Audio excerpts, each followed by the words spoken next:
जबरदस्त चर्चा में है, ये वीडियो वायरल है, लोग तारीफ भी कर रहे हैं, सवाल भी उठा रहे हैं, लेकिन सुनीता इन तमाम सवालों के जवाब देने के लिए इस वक्त खुद हमारे साथ मौजूद हैं। सुनीता, देखिए, सोशल मीडिया पर तो आप ट्रेंड कर रही हैं, आपके केस की बहुत चर्चा भी है, लेकिन हो सकता है बहुत से लोग ऐसे हो जिनको शायद ना मालूम हो कि उस रात एग्जैक्टली क्या हुआ था। आज आप हमारे प्लेटफॉर्म पर मौजूद हैं, बताइए उस रात क्या हुआ था। देखिए, ये जो घटना है वो बहुत बड़ी है, पर इन शॉर्ट में मैं आपको सिर्फ इतना क्लियर करना चाहूंगी कि उस दिन जो थे वो 5 व्यक्ति बिना मास्क के और कर्फ्यू के टाइम में 10:30 और 11:15 के बीच में मेरा जहाँ पॉइंट था वहाँ से वो लोग निकल रहे होते हैं। मैं उनको रोकती हूँ और उनको सिर्फ समझा रही हूँ कि आपको क्यों मतलब उनका कारण जानना चाहती हूँ, क्योंकि इमरजेंसी कारण के लिए कर्फ्यू दौरान भी आप लोग निकल सकते हैं, पर मैं सिर्फ उनका रीज़न जानना चाहती हूँ वो क्यों निकले थे। पर इनमें से एक का भी जेन्युइन रीज़न नहीं था और वो मेरे साथ बहस कर रहे थे और प्यार से वो मुझे माफ़ी मांग रहे थे, तो मुझे लगा कि ये ठीक से बिहेव कर रहे हैं मेरे साथ, माफ़ी मांग रहे हैं। वो हर वीडियो में आप देखिए सॉरी मैम माफ़ कर दीजिए वगैरह कह रहे हैं। उसके अलावा एक और वीडियो है, इसके आगे का वीडियो एक और है जो भी पब्लिक में नहीं आया, पर कहने मतलब उसमें वो मुझे अच्छे से बिहेव करते हैं, तो मुझे अंदर से ऐसा लगा कि चलो कोई बात नहीं, अच्छे से बिहेव कर रहे हैं, गलती हो गई, उनको माफ़ कर दिया जाए, घर जाने दिया जाए। पर मुझे कहीं ना कहीं उनको पनिश करना ज़रूरी है, क्योंकि उन्होंने जो है वो कर्फ्यू में बाहर निकलने की कोशिश करी है। तो मुझे उनको कायदा के नज़र से देखा जाए तो उनको मुझे दंड करना चाहिए, पर मेरे पास उस टाइम दंड करने के लिए कोई स्लिप वगैरह या फिर कोई चीज़ मेरे पास अवेलेबल नहीं थी, तो मुझे उनको दंडनीय रूप में सिर्फ 5-10 उठ बैठक करवा के उनको जाने देना था। पर लास्ट सीन जब ये चल रहा होता है तब माननीय श्री कुमार भाई कानानी साहब के सुपुत्र वहां पे पहुंच जाते हैं और पिक्चर बोला गया, घटना पूरी एकदम से यू टर्न मार लेती है, चेंज हो जाती है। वो आके मुझे समझाते हैं कि भाई मैं ये हूँ वो हूँ, बाकी जो वीडियो है उसमें आप समझ सकते हैं कि क्या बातें हुई है। हालांकि देखिए, सुनीता ने दावा भी कर रही है यहाँ पर आप कुछ और वीडियोस आगे रिलीज करेंगी, लेकिन क्योंकि अभी इन्वेस्टिगेशन चल रहा है तो आप बहुत ज्यादा नहीं बोलना चाहती हैं। लेकिन इस्तीफा देने को लेकर जो खबर सामने आई, आप इस्तीफा दे चुकी हैं, क्या वो मंजूर हो गया है? कोई तकनीकी पेच है?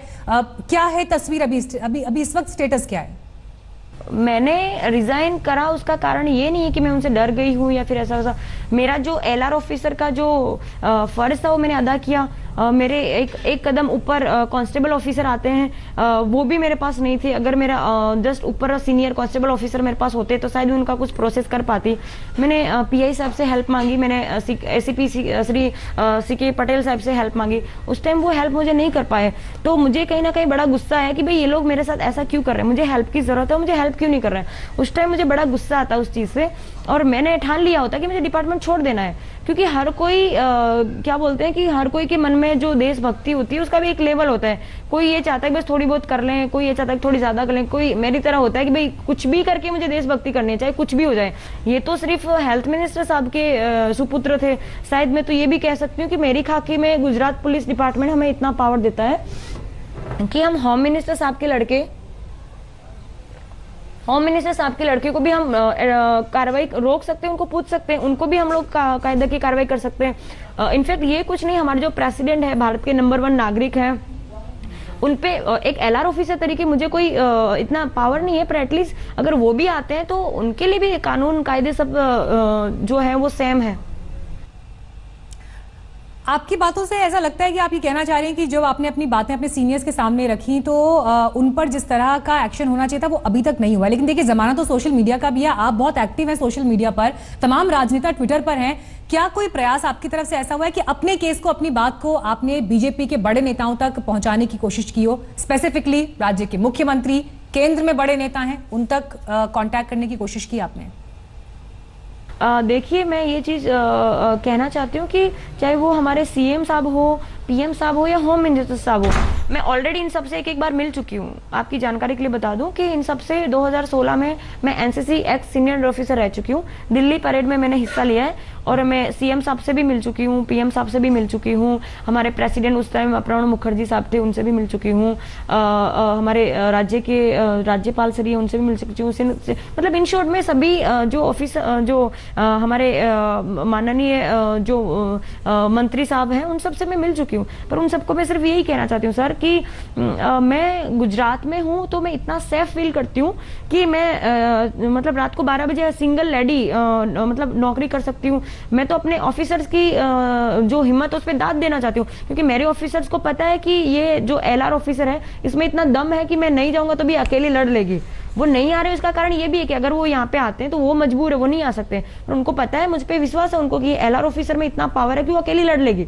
ठीक है, उस टाइम मुझे 1 मिनट के लिए बुरा लगा, पर मुझे याद आया कि यस, उनको मुझ पे बिलीव था, इसलिए वो नहीं आ रहे हैं। ठीक है, अब मुझे सीएम साहब से और माननीय श्री नरेंद्र मोदी साहब से और होम मिनिस्टर साहब से ये रिक्वेस्ट है कि ये जो हुआ है उसमें आप निष्पक्षता से जांच करवाइए, तब आपको पता चलेगा कि सही कौन है, गलत कौन है।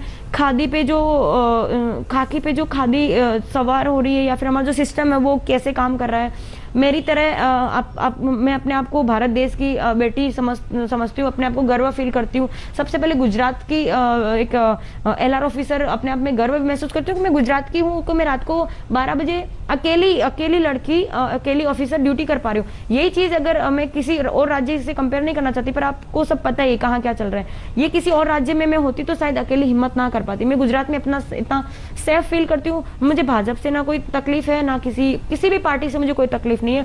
और मैं तो उल्टा श्री नरेंद्र भाई मोदी साहब जी से ये कहना चाहती हूँ कि आप यहाँ पे हमारे गुजरात को इतना अच्छा बना के गए हैं। आप यहाँ पे जब सीएम थे तब इतना अच्छा मतलब सिस्टम बना के गए हैं कि हर लड़की अपने आप को मतलब रात को 12 बजे भी सेफ फील करती है। पर कहीं ना कहीं ये जो खाकी के ऊपर खादी सवार हो रही है, उस पर आप फोकस कीजिए। और ये सिस्टम में जो तकलीफ है, आपसे बस हाथ जोड़ के ये रिक्वेस्ट है कि इस सिस्टम को थोड़ा सा, शायद मेरे पास पावर नहीं, पर डेफिनेटली आप लोग के पास पावर है कि इस सिस्टम को थोड़ा सा सुधारिए प्लीज। चलिए, बड़े सवाल आपने सुनीता यहाँ पर उठाया और बड़ी मजबूती से आपने अपनी बात रखी। हमारी भी ये उम्मीद है कि आप जिस मामले को लेकर आगे बढ़ रही हैं उसमें आपको न्याय मिले, इंसाफ मिले। बहुत बहुत धन्यवाद सुनीता आपका।